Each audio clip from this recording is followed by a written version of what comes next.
Graça e paz, irmãos. É com temor e tremor que a gente vem aqui na frente para transmitir a palavra de Deus. Nós oramos, buscamos da parte de Deus, examinamos as Escrituras e o Senhor colocou uma palavra em nosso coração. Eu gostaria que você abrisse a sua Bíblia na carta de Paulo aos Efésios, no capítulo 6, de 10 a 20. É o final da carta. Bem no finalzinho. Próximo livro, Filipenses, já está ali batendo na porta. Inclusive, nós estamos encerrando a exposição na carta aos Efésios, né? Então, coube a mim encerrar a carta. Seu carteiro. Eu fecho e entrego para o carteiro. Mas vamos lá. No capítulo 10 diz assim: quanto ao mais, sede fortalecidos no Senhor e na força do seu poder, revestivos de toda a armadura de Deus, para poderdes ficar firmes contra as ciladas do diabo. Porque a nossa luta não é contra o sangue e a carne, e sim contra os principados e potestade, contra os dominadores deste mundo tenebroso, contra as forças espirituais do mal nas regiões celestes. Portanto, tomai toda a armadura de Deus, para que possais resistir no dia mau, e depois de terdes vencido tudo, permanecer inabaláveis. Estais, pois, firmes, cingindo-vos com a verdade e vestindo-vos da couraça da justiça. Calçai os pés com a preparação do evangelho da paz, embraçando sempre o escudo da fé, com a qual podereis apagar todos os dardos inflamados do maligno. Tomai também o capacete da salvação e a espada do Espírito, que é a palavra de Deus, com toda oração e súplica, orando em todo tempo no Espírito, e para isto vigiando com toda perseverança e súplica por todos os santos. E também por mim, para que me seja dada ao abrir da minha boca a palavra, para com intrepidez fazer conhecido o ministério do Evangelho, pelo qual sou embaixador em cadeias, para que em Cristo eu seja ousado para falar como me cumpre fazê-lo. Meus irmãos, entre os muitos heróis que existem, já projetou ali, entre os muitos heróis que existem nos quadrinhos, há um herói, né, que ele já projetou, que ganhou as telas de cinema, e de longe ele se destaca de outros heróis. E ele se destaca justamente por não possuir poderes, não ter um treinamento de combate, mas por ser uma pessoa comum. E este herói, obviamente, eu estou falando do Homem de Ferro. E o interessante é que o criador do Homem de Ferro, o Stan Lee, ele criou esse personagem em 1963.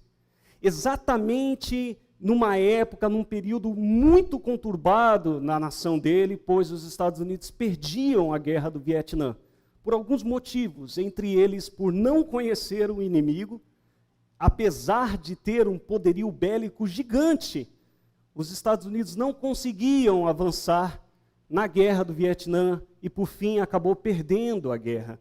Quando Stan Lee ele lança o Homem de Ferro, ele queria mostrar para a nação que a nação poderia se proteger, que o cidadão comum poderia se proteger, se ele tivesse uma armadura. Aí ele poderia se proteger das batalhas.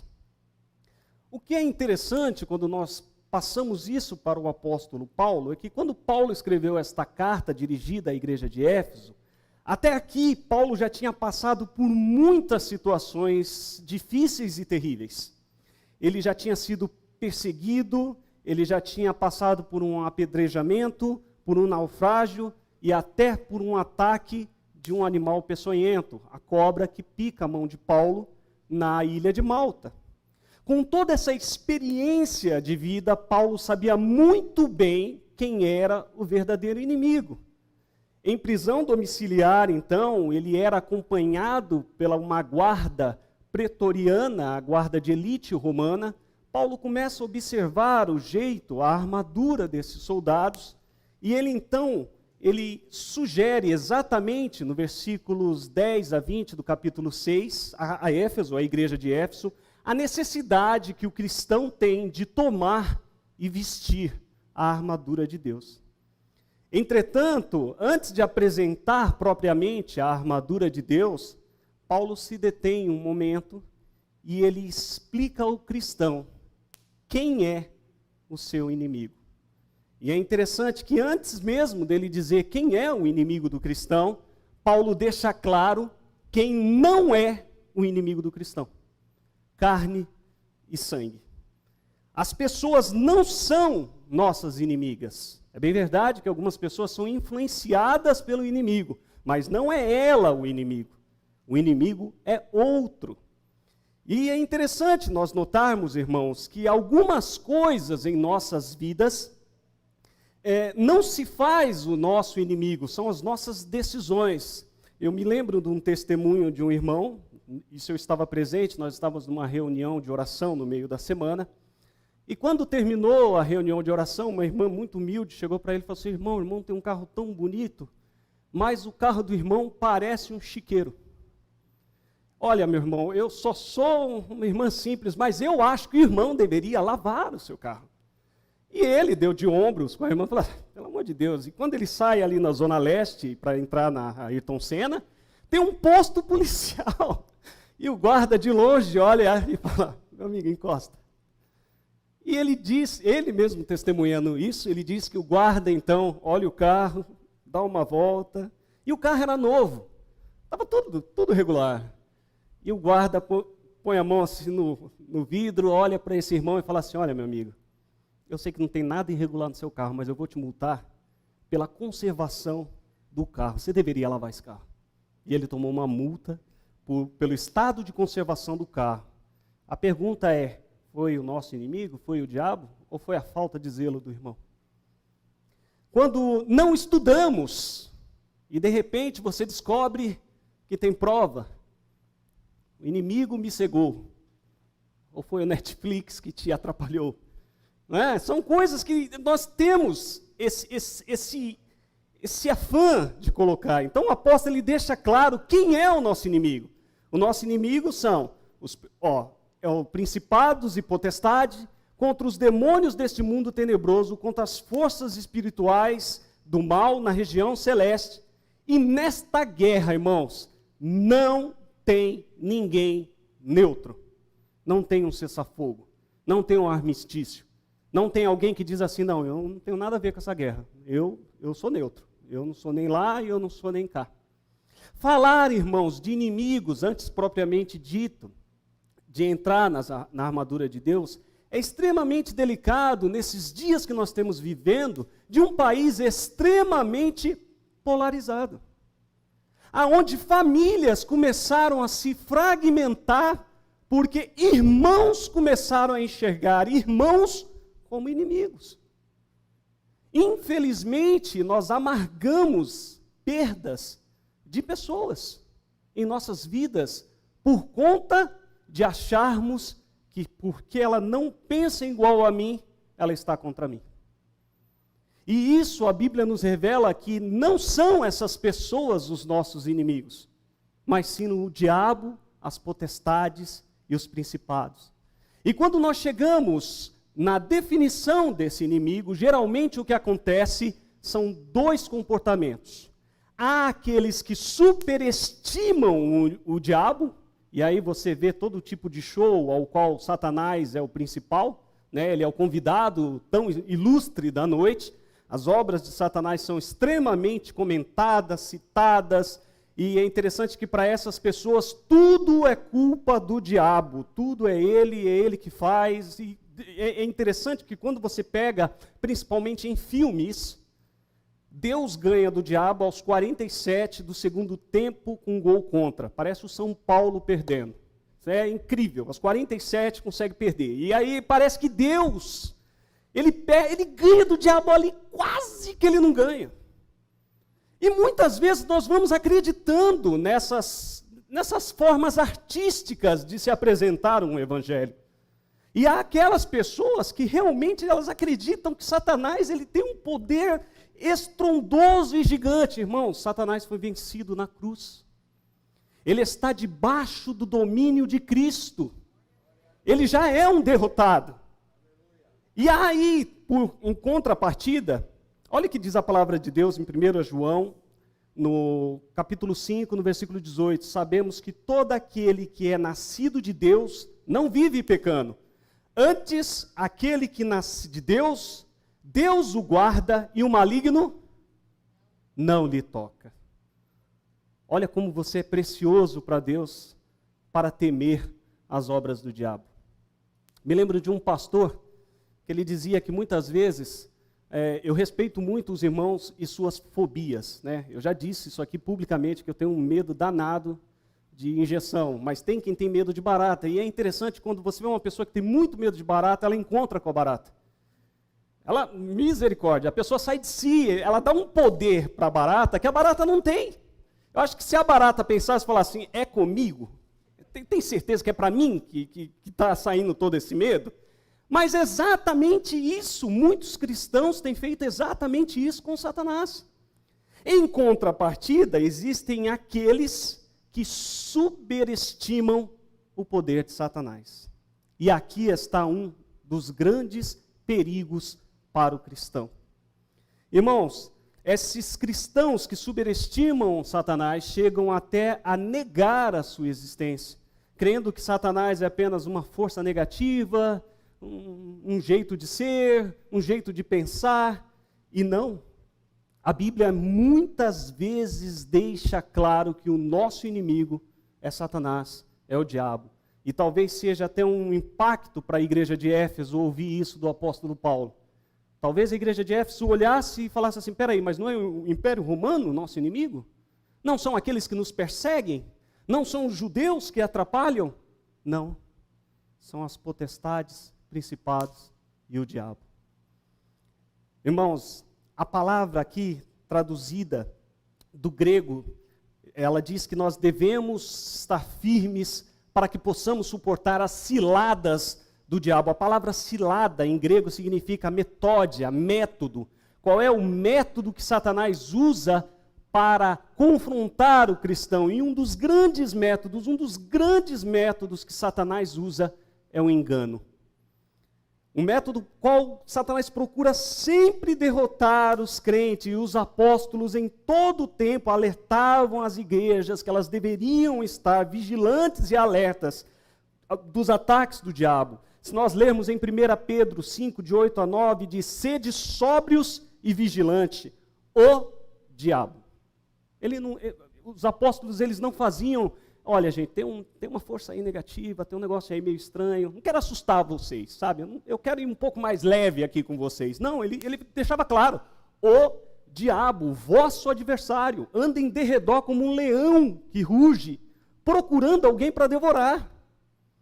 Olha que cenário é pintado para o cristão. Esse é o nosso inimigo, astuto, oportunista, que monta ciladas para que caiamos. E sabe o que é interessante, irmãos? Eu me lembro quando eu era garoto na zona leste de São Paulo, extremo leste, quase fronteira com o Afeganistão, de tão longe que é o negócio. Em 1980, parece que todo mundo odeia o Cris. Naquela época, eu morava na zona leste de São Paulo e eu tinha um time de garotos que andava com a gente, tinha muitos matagais, e nós éramos especialistas em arapuca, cilada e emboscada, né? Nós usávamos toda a tecnologia de ponta que havia disponível no mercado para aquela época, só queríamos coisas tecnológicas, e nós literalmente usávamos de engenharia de ponta. Nós usávamos uma caixa, um galho e um barbante. Eu conversando com o pastor Ricardo, ele falou que usava peneira. Aí era muito mais tecnologia do que eu, já coisa japonesa. A minha não, era tecnologia um pouco, mas era ainda tecnologia. E era simples e infalível. E o engraçado é que a gente, em geral, nós pegávamos pardais, né? E eu tinha um amigo que ele dizia que o dia que nós pegássemos uma águia ou um papagaio, ele iria ficar com um animal. Até hoje ele está esperando pegar uma águia, né? Entretanto, veja que coisa interessante. Em que consiste uma cilada? Ela tem um mecanismo simples. nós picávamos pão, algo que o pássaro queria, e o grande segredo da cilada é que o pássaro não podia te ver. Simples assim. Você colocava a caixa lá naquele canto e se escondia num cantinho e esperava. Você dava algo que o pássaro queria e ele não percebia a sua intenção. Funcionava sempre. Quase sempre nós soltávamos os pássaros. O segredo da cilada é a discrição, a sutileza, a ocultação da sua intenção. A palavra de Deus nos diz em Tiago 1,14 assim: ao contrário, cada um é tentado pela sua própria cobiça. Quando este o atrai e seduz, então a cobiça, depois de haver concebido, dá à luz o pecado. E o pecado, uma vez consumado, gera a morte. Eis aí o mecanismo simples e mortal das ciladas do diabo. Então, amados, para a nossa ciência, sim, o diabo existe e está atuando no mundo que nos rodeia. E é vestindo toda a armadura de Deus que seremos capazes de ficar firmes contra as ciladas do diabo e resistir aos dias maus. Precisamos nos preparar para enfrentar este inimigo.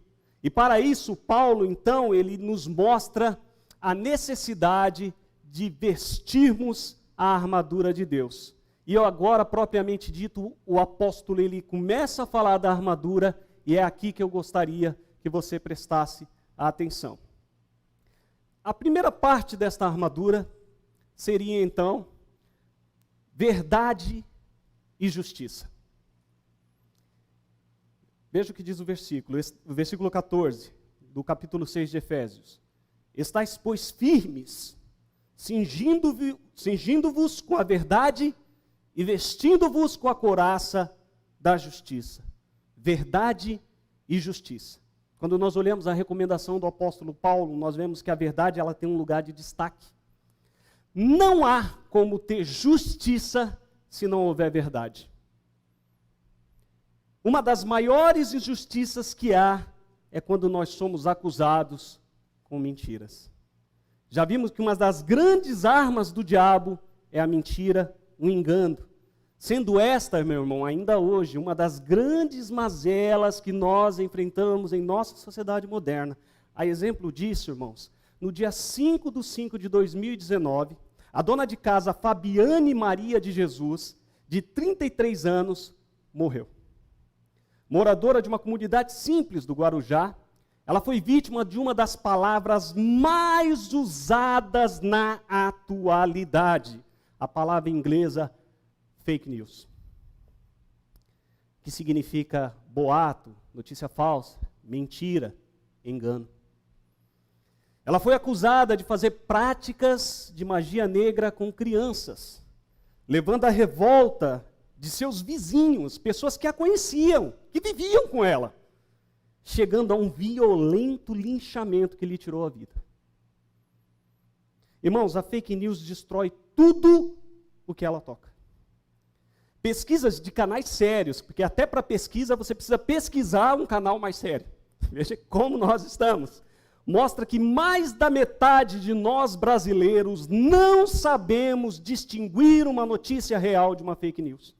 E que pelo menos 70% de nós já recebemos ou acreditamos em alguma fake news sobre o coronavírus. Inclusive que beber água morna, quando você se sentir os sintomas, mataria o vírus na garganta. Não sei quem queimou as cordas vocais aí. A Ive eu sei que não foi, porque o hino ali foi quase uma zumba. Eu perdi uns 3 quilos, foi benção. É benção. Irmão, o que é lamentável é que muitas vezes, e isso é verdade, irmãos, nós que somos os disseminadores das fake news. Nós não a criamos. Você não cria fake news, mas você dissemina.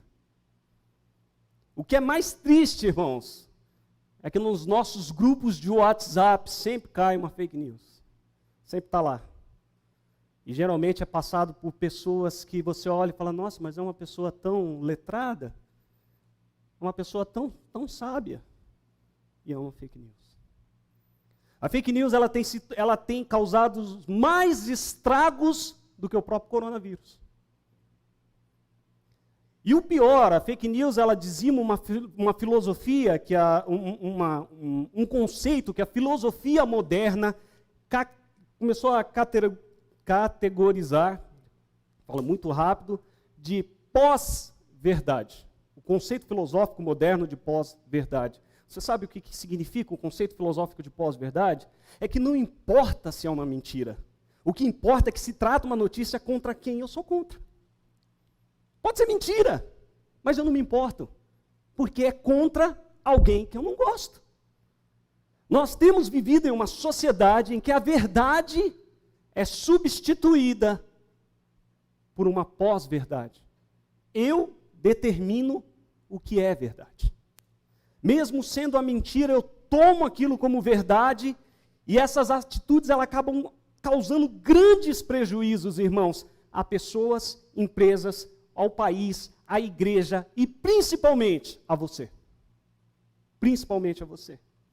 Contrariando totalmente o que diz a palavra de Deus em Filipenses 4:8, que nos diz: finalmente, irmãos, tudo que é verdadeiro, tudo que é respeitável, tudo que é justo, tudo que é puro, tudo que é amável, tudo que é de boa fama, se alguma virtude há, e se houver louvor existir, seja isso que ocupe o vosso pensamento. Contrariando totalmente a palavra de Deus. Compartilhamos muitas vezes o que não é verdade. E o pior disso, irmãos, é que muitas vezes nós não temos nem o trabalho de verificar se é uma mentira. Você já foi vítima de alguma mentira? Eu já fui, irmãos. Eu já fui. Você lembra qual foi o primeiro sentimento que você sentiu quando você ficou sabendo? Injustiça. Você se sente injustiçado. Não é verdade o que estão falando. Você não fez aquilo. Você não é aquilo. Quando a mentira chega, ela empurra para fora a justiça. Injustiça. Assim como a mentira é veículo da injustiça, a verdade traz justiça. Verdade e justiça. Para ficar firmes contra as ciladas do diabo, cingi-vos com a verdade, vestindo-vos da couraça da justiça. Está coberto pela verdade, protegido pela justiça de Deus, pois assim Jesus nos diz no Evangelho de João 8, de 31 a 32, que nos diz: se vós permanecerdes em minhas palavras, sois verdadeiramente meus discípulos, e conhecereis a verdade, e a verdade vos libertará. Que palavra maravilhosa. Mas ainda além da verdade e da justiça, Paulo também nos traz mais dois equipamentos.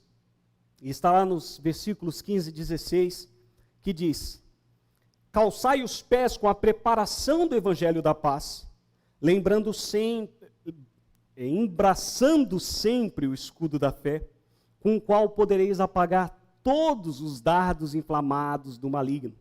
Com tudo que nós temos vivido nesses anos, irmãos, e no início desse ano, precisamos de paz. Quem aqui não quer paz? Para poder pensar, para poder viver. E essa paz, ela é promovida pelo Evangelho. Calçar os pés com o Evangelho da paz é a base. Ele está dizendo, ó, firma os seus pés naquilo que é o Evangelho.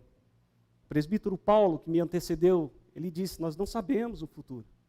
É o Evangelho que nos dá a certeza que nós podemos planejar este futuro. É a base para que possamos estar em pé diante das lutas que se apresentam a nós, só com o Evangelho da paz, irmãos. Já tentou andar descalço em um terreno difícil? Novamente, eu já. Tremenda burrice. Terreno de pedra pontuda. Ou já andou numa estrada escaldante descalço? Não há como, irmãos. Não há como.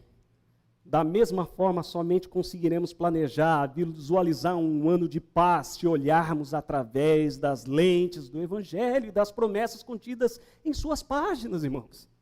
Muitas vezes nós nos desesperamos por não conhecer esse Evangelho da paz, e a Bíblia nos diz em 1 Pedro 3,15, estejam sempre, mas sempre preparados para responder a qualquer pessoa que lhes pedir razão da esperança de vocês. Irmãos, nós temos promessas maravilhosas de paz, e mesmo assim nós encontramos muitos irmãos desesperados dos que não conhecem a Jesus e não conhecem as suas promessas.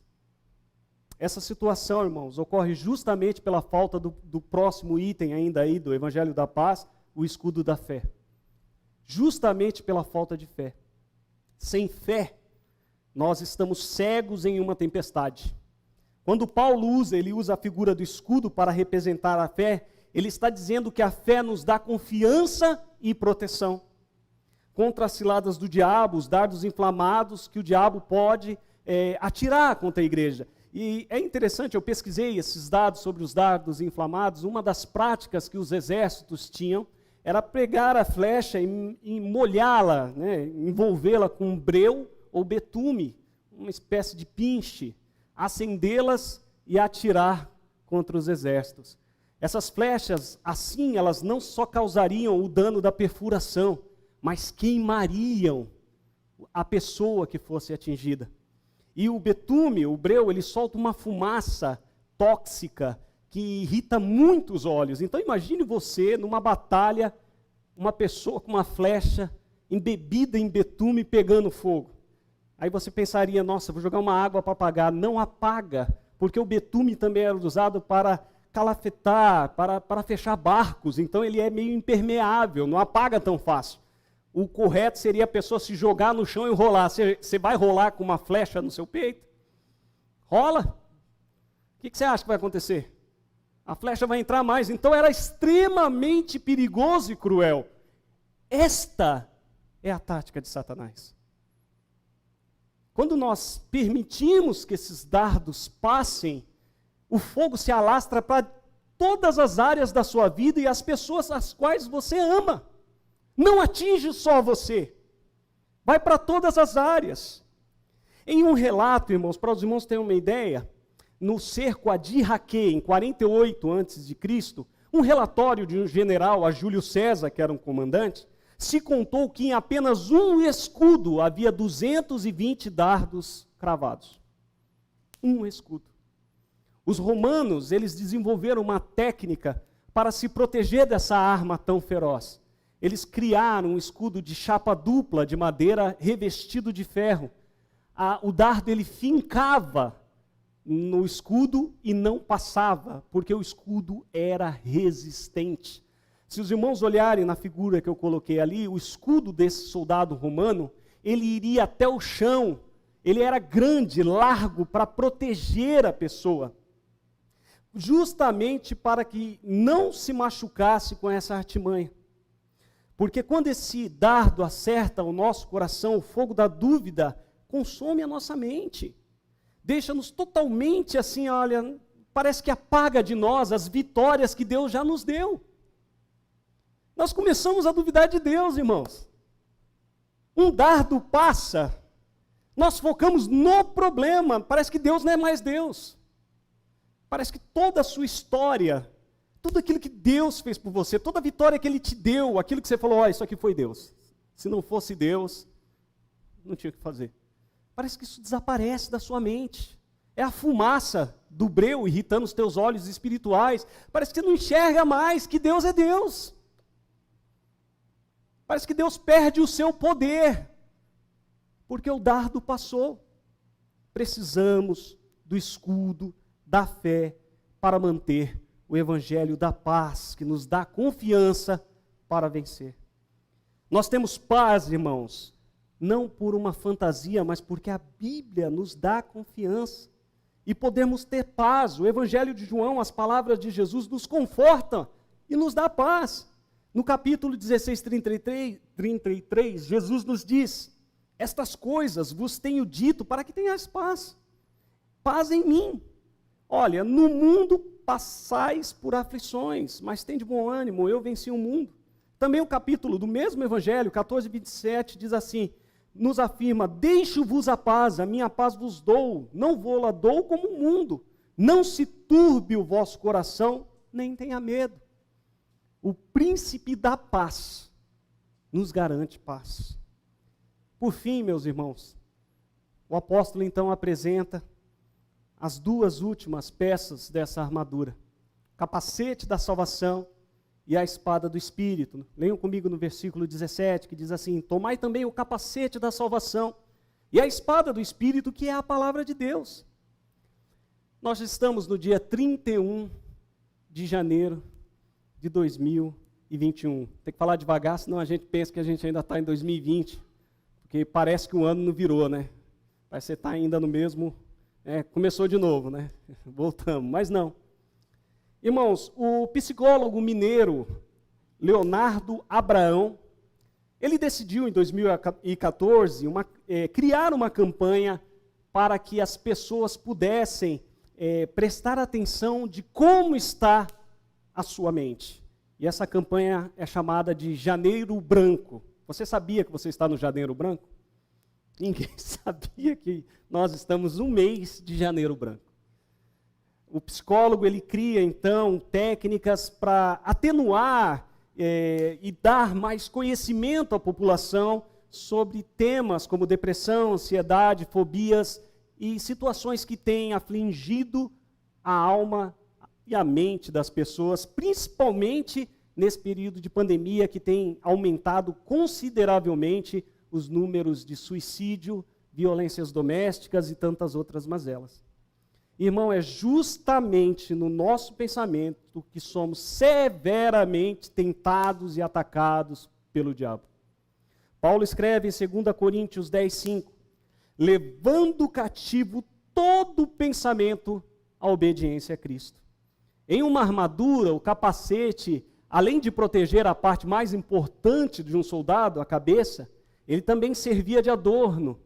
Quando Paulo fala do capacete da salvação, ele está se referindo tanto que nós devemos proteger o nosso pensamento, como também nós devemos mostrar a nossa alegria por sermos salvos.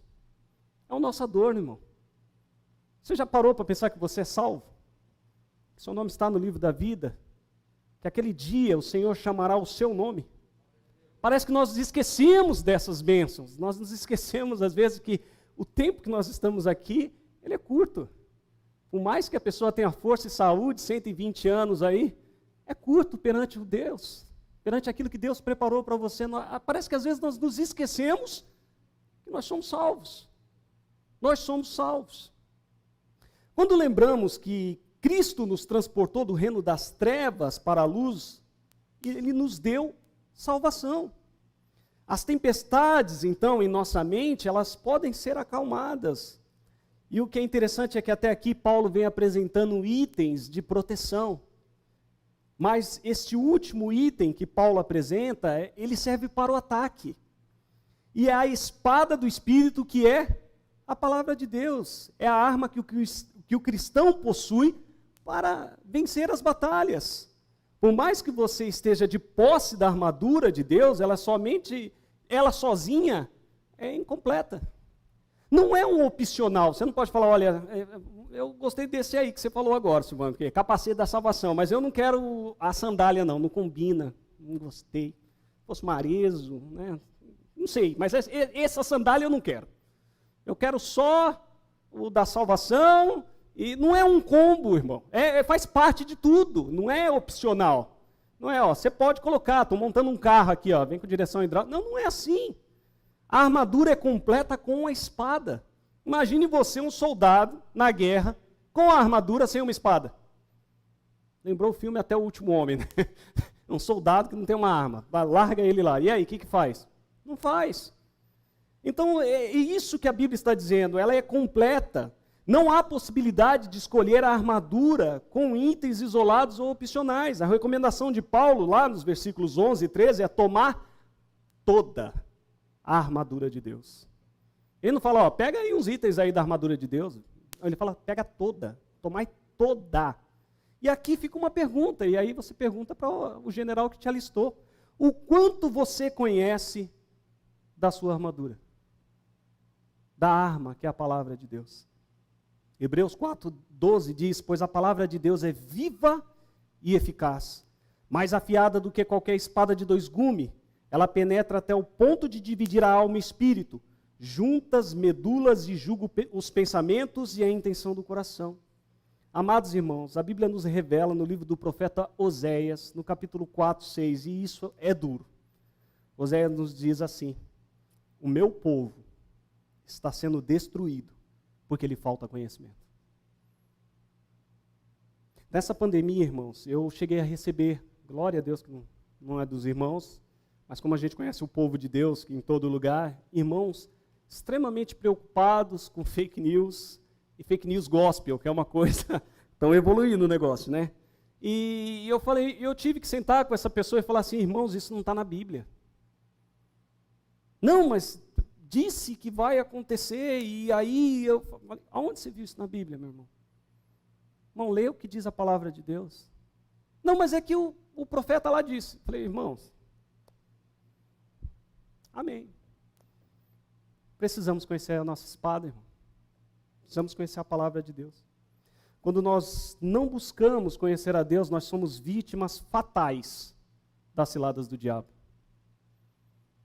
De irmãos que não conseguem enxergar as sutilezas das ciladas do diabo. Mas parecia bíblico. Parecia que era Deus.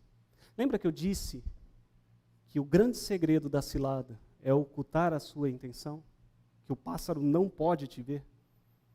Muitas pessoas enganadas por não conhecer a palavra de Deus. Isso é triste.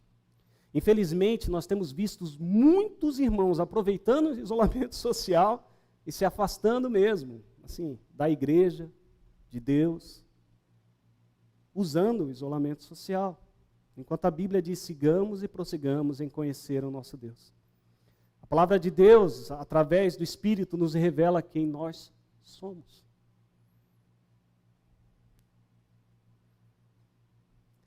Confirma a nossa salvação e nos une como um corpo. E é justamente aqui, irmãos, que eu gostaria de caminhar para o término, dizendo que a armadura serve para que o soldado defenda o outro soldado em um pelotão. Não existe exército de um homem só. Nós ainda estamos no pensamento dos anos 80, que você tinha um Rambo, o Chuck Norris, que conseguia destruir uma nação sozinho. Isso não existe, irmãos. Quando nós estamos em um exército, ele não é uma carreira solo. Nem um exército, como eu disse, de um homem só. O meu escudo da fé também defende a fé do meu irmão. Os escudos romanos encaixavam um no outro, formando literalmente uma parede, sem deixar nenhuma brecha. O soldado romano, ele não se preocupava só com ele se preocupava com o pelotão. Somos um exército, irmãos. Eu não posso simplesmente olhar e falar: opa, eu tenho um capacete, eu conheço a espada, eu estou bem de sandália, meu escudo e você se vira. Não é isso, meus irmãos. Não é isso que estar vestido da armadura de Deus. A minha espada alcança o inimigo que a espada do meu irmão não alcança. E vice-versa. É preciso entender que nós estamos em um exército e Cristo é o nosso general. Concluindo, Paulo diz nos versículos 18 e 19, primeiro 18, que ele diz: com toda oração e súplica, orando em todo o tempo no Espírito, e para isso vigiando com toda perseverança e súplica por todos os santos. Sim, é com oração que vestimos armaduras de Deus. Não há como vestir a armadura de Deus, irmãos, se você não ora. Irmãos, nós temos uma reunião de oração aqui, para que você saiba, amanhã à noite, abençoadíssima. Muitas vitórias foram dadas a irmãos que estavam, inclusive, sem esperança. Já tinham perdido a causa, e Deus entrou com providência. São muitos irmãos que participaram da reunião de oração e receberam de Deus força para vencer e para passar pelos dias maus. Irmãos, é imprescindível que o irmão ore. Não dá para ter a armadura de Deus se você não ora. Somente através da oração e súplica é que Deus concede a nós a armadura de Deus. Irmão, você não precisa lutar sozinho, irmãos. Você tem um pelotão de irmãos para orar junto com você. Você não precisa ser o lobo solitário, irmãos. Você vem orar conosco nas segundas à noite. Interessante é que algumas segundas para trás eu disse no grupo dos adolescentes que estava sendo sorteado um PlayStation 5. Glória a Deus que ninguém ganhou. Senão eu ia ter que arranjar um PlayStation 5. Mas foi a oração mais cheia, isso eu posso dizer. Entendeu? Apareceram muitos irmãos, né, que oraram fervorosamente para ganhar, mas não ganharam. Então, fique em paz. Então, vem orar conosco, irmãos. Nós precisamos orar. Lembrando que a recomendação bíblica é orai sem cessar. Essa é a recomendação bíblica. Quando nós vemos lá o herói Homem de Ferro, ele sem armadura, ele é um humano comum. Ele é simplesmente vulnerável a qualquer tipo de ciladas, inclusive bem falível. Sem relevância, bem dizer, quase que alguma. Apenas mais humano, sem poder nenhum.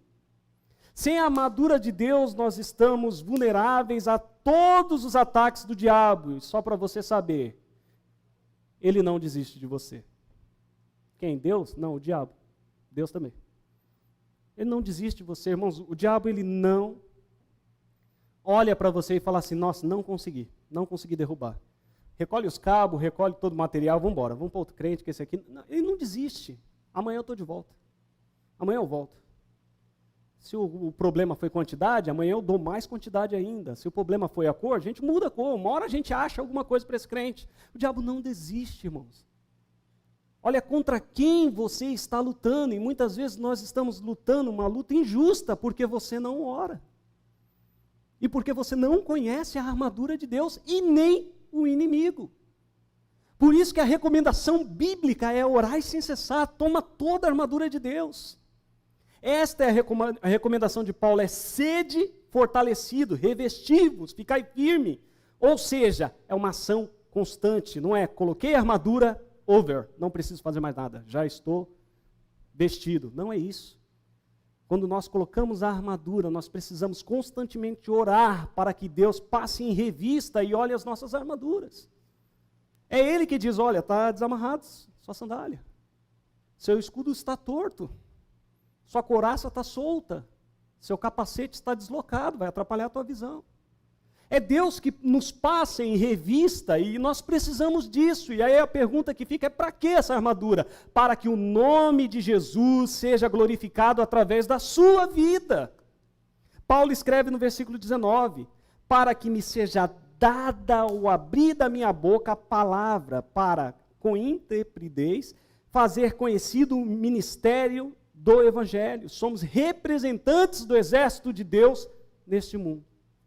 Somente corações de súplicas podemos permanecer firmes. Tenha certeza, meus irmãos, as ciladas virão e o dia mau também. Isso se ele não já estiver aí. Se você já não estiver vivendo os dias maus, que nesses dias de pandemia, se você não estiver vivendo, glória a Deus. Paulo afirma isso na sua própria carta aos Efésios, no capítulo 5, 16. Revista-se do poder de Deus que há em Cristo Jesus. Ore, busque ao Senhor, pois Ele quer te dar a armadura de Deus. Amém, meus irmãos? Que o Espírito Santo de Deus possa falar no seu coração. Possa dizer a você, filho, clama-me e responder-te-ei. Deixa eu revestir você, deixa eu te colocar firme. Às vezes é muito triste, irmãos, porque nós somos alvos fáceis de ciladas conhecidas. E novamente está lá, você caído no chão. É o mesmo buraco, a mesma estrada. Precisamos nos revestir da armadura de Deus. Oremos. Pai, a Tua palavra foi exposta ao Teu povo. O Senhor bem sabe, ó Pai, quais são as ciladas que Satanás tem colocado para cada cristão, para cada irmão. O Senhor sabe aquilo que eu tenho enfrentado e de que forma eu tenho enfrentado. Clamo a Ti, ó Pai, que o Teu Espírito Santo possa me guiar nessa batalha, possa guiar os meus irmãos. Reveste, Pai, os Teus filhos. Reveste com a vontade de orar, com a vontade de Te buscar. Com o Evangelho da paz, que excede todo o entendimento nesses dias tão confusos. Com a fé, Pai, que muitas vezes insiste em queimar como um pavio fumegando. Aumenta a nossa fé, Deus. Peço a Ti, ó Pai, que o Teu Espírito Santo, aquele que sonda o coração, possa nos orientar, Pai, contra os nossos verdadeiros inimigos. E que possamos nos colocar em pé na Tua presença, pois foi Tu que nos alistou para esta batalha. Que possamos militar legitimamente em Seu exército. Abençoa, Pai, o Teu povo, que clama a Ti nesta noite. No nome de Jesus. Amém.